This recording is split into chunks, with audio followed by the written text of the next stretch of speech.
Money laundering కేసులో arrest అయిన తీహార్ జైల్లో జ్యుడిషియల్ కస్టడీలో ఉన్న బీఆర్ఎస్ ఎమ్మెల్సీ కవిత 4 పేజీల లేఖ విడుదల చేశారు.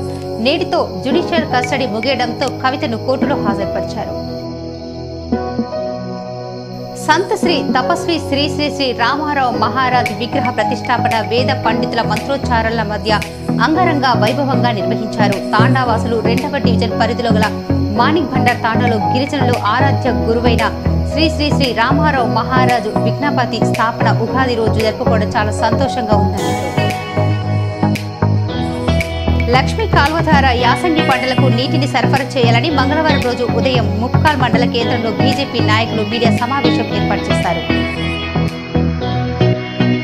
బాల్కొండ మండలం కిసాన్ నగర్ గ్రామంలో మార్కండేయ మందిరంలో మంగళవారం ఉగాది వేడుకలు ఘనంగా నిర్వహించారు. పద్మశాలి సంఘం అధ్యక్షుడు లక్ష్మీనారాయణ, మాజీ ఎంపీపీ నాగభూషణం, గ్రామ అభివృద్ధి కమిటీ అధ్యక్షుడు కపిల్, సంఘం సభ్యులు తదితరులు ఈ కార్యక్రమంలో పాల్గొన్నారు.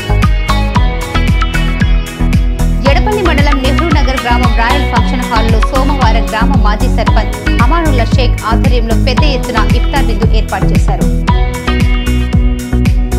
కిసాన్ నగర్ లో మంగళవారం ఉగాది వేడుకలు ఘనంగా నిర్వహించారు. స్థానిక యువజన సంఘం సభ్యులు చిట్టి ఆధ్వర్యంలో ఉగాది పచ్చడి తయారు చేసి పంపిణీ చేశారు. శ్రీ క్రోధీనామ సంవత్సరం ఉగాది పండుగ సందర్భంగా రుద్రూరు మండలంలోని అమ్మం గ్రామంలో బజరంగ దళ్ ఆధ్వర్యంలో మంగళవారం కాషాయ జెండాలు ఆవిష్కరించారు. అనంతరం ఉగాది పచ్చడి పంపిణీ చేశారు. కూర్నపల్లి గ్రామ శివారులో గల అబ్బయ్య దర్గాలో హజరత్ సయ్యద్ హబీబ్ షా 346వ జయంతిని పురస్కరించుకుని ఉర్సు ఉత్సవాలను ఘనంగా నిర్వహించారు.